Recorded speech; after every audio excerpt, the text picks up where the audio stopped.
Preface. This book is inspired by my need to give my own teenage daughter a point of reference for her own journey as she positions herself on the brink of womanhood. I've written it first as something she always can refer to for advice, and secondly, to educate women on issues about men from a man's point of view. This book is written straight from the heart. It is honest and uncompromising. The unfaithfulness of men in relationships is at an epidemic level, and it is slowly creeping into the permanent mindset of women. This book addresses this disturbing phenomenon from a human interest perspective. After interviewing hundreds of men and women over a period of 5 years, and armed with my own lifetime of failed relationships, I have made some observations and formed certain opinions. Men are to blame for a lot, but I have found women may be equally responsible in their inability to find and engage a good, decent man for the long haul. This book is a study of the ongoing behavior of both, which perpetuates this disharmony and cries out for new solutions to reverse this disturbing trend.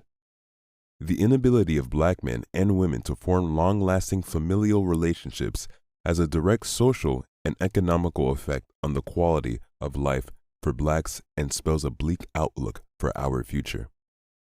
As I prepared myself to write this book, I read avidly the words of various authors on the many issues concerning women, Black women in particular, and African Americans overall. We are well aware that over the past few decades, there has been a sharp decline in the number of African Americans getting married and staying married. There is considerable debate surrounding the consequences of the disappearing married couple lifestyle on the African American population. According to The Consequences of Marriage for African Americans, a comprehensive literature review, page 5, while both Black men and Black women receive a marriage premium, this premium in most cases appears to be larger for men.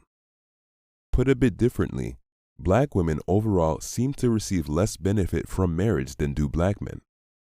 This gender gap is especially pronounced in the areas of family life and physical health.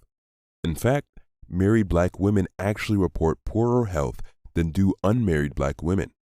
The one exception to this pattern is in the economic domain, where Black men and women appear to benefit comparably from marriage. That last finding was a shocker for me, and I am sure it will be for some of you women. Maybe that will give you cause to question your dire need for a man. At any rate, the survey went on to report other positives, such as the effects of Black marriage on children.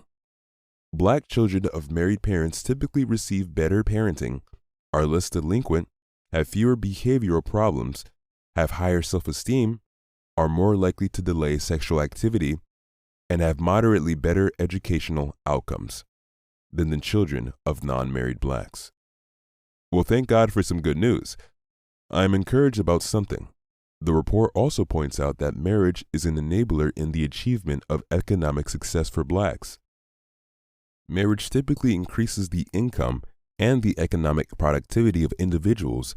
Married couple Black families have far more income and are far less likely to live in poverty than other Black families. Marriage, or the ability to have a successful relationship, is more than just an emotional need. It seems to be quite important in the grand scheme of things, posterity even. Michael Eric Markland.